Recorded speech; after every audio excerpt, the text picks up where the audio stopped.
191. Good serves as well. No aces, but putting the pressure on. Yeah, and that's the key right there. Again, most teams aren't looking for aces. They just want to put pressure on, and he's getting that done from the service line. He was not able to do that last night. And the BIC has been effective for Luke Benson as well. Yeah, so big, so powerful. On the UCI side, Nolan Flexen has 8 kills, hitting .312. Yeah, not too shabby. This guy, only a couple service errors, only 1 dig, but his offense is giving BYU something to think about. And his hair was perfect. Flexen 6'9" and super athletic, making plays like that off 1 foot. And UCI hitting .414, as we mentioned, BYU 190. How this is a tight match is interesting, right? McRominus tying a career high with 4 aces. A moment ago, Kenzie Daly with UCI head coach David Niffen. Nice serve. Oh, little is blocked by Flexen. And that was a good... I think he should have reached a little bit more into, or swung him more into the angle. I thought he had a bit of a seam there. Now, did they give BYU the point there? That should be UCI's. Was there a net? Did they say net? Okay, they said net. Flexen saying I did not touch it. So Niffen is going to challenge I'll be curious to see the net call. Maybe it got his left hand and his right hand was still penetrating, and maybe that's where he got it. I guess we'll see here in a second. Take a close look. We'll have a good look right here. Yeah. Oh, somebody does, yeah. Big time. Was it Flexen's right arm or was it Campbell? I feel like he blocked it with his We'll get a good look here. Yeah, it was his right hand. Just kept penetrating. How about that reach, by the way? I know. Look how far over that is. Oh my gosh. Yeah, it's that right hand. Yeah. When it's kind of, that hand's retreating back, right? Yeah. Wow, what a block though. But it wasn't a block. But it wasn't. No. In the annals of history, it shall not be. And Les has seen enough. That makes me think of Joe Hillman a little bit. Joe Hillman could penetrate really well, opposite here for BYU. And one of our buddies used to call him Squid Boy because his arms would just be so big up there. Now, Squid Game is very different. Squid, yes. Very different. Yeah. So that is a lost challenge. Now, Niffen was on a heater last night. He got his last 3 challenges. Yeah. He was boom. I was teasing about that. I'm like, dang, dude, you heated up there in the end.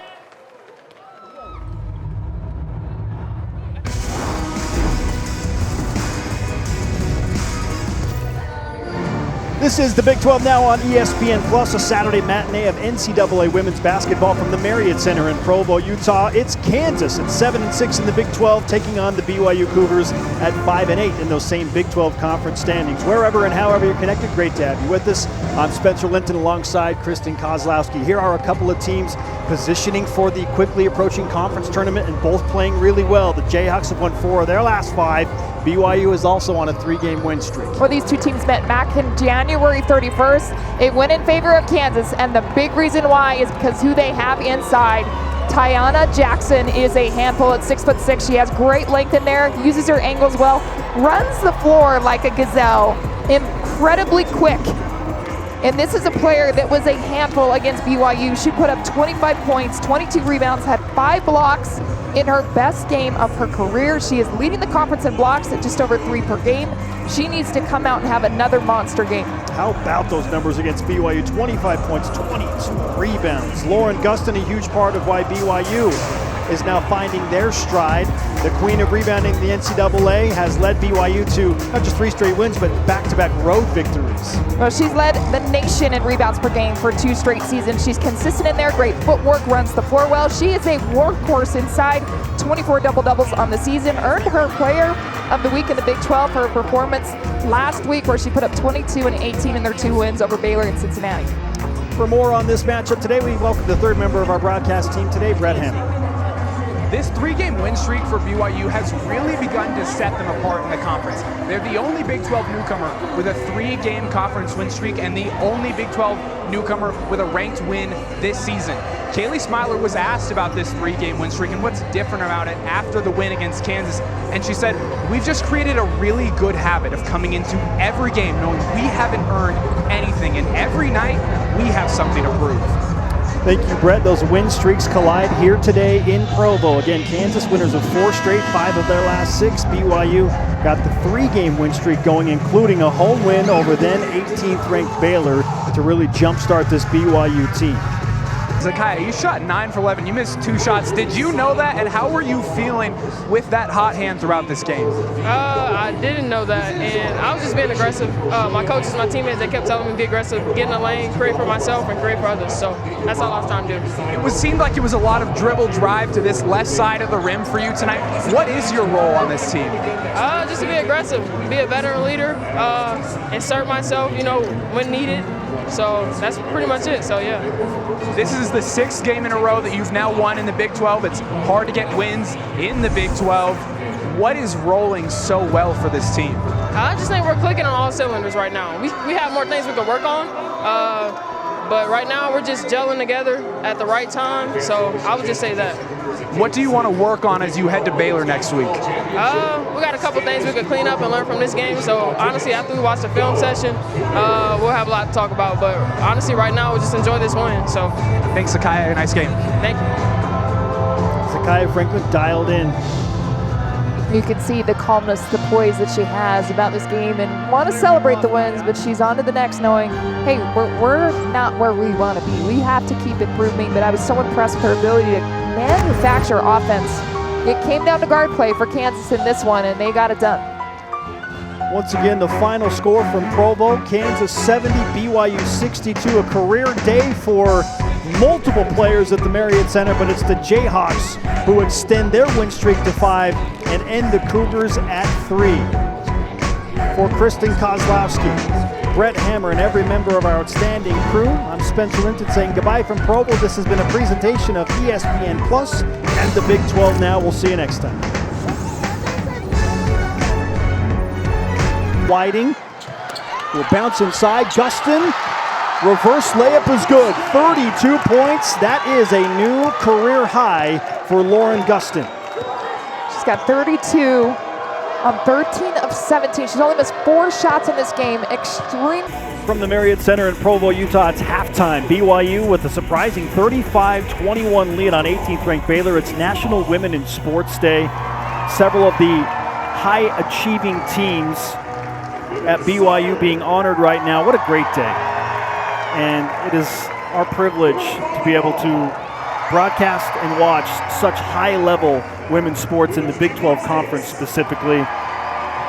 So many great athletes. Kristen, you know what women's sports means at this school and in this conference for sure.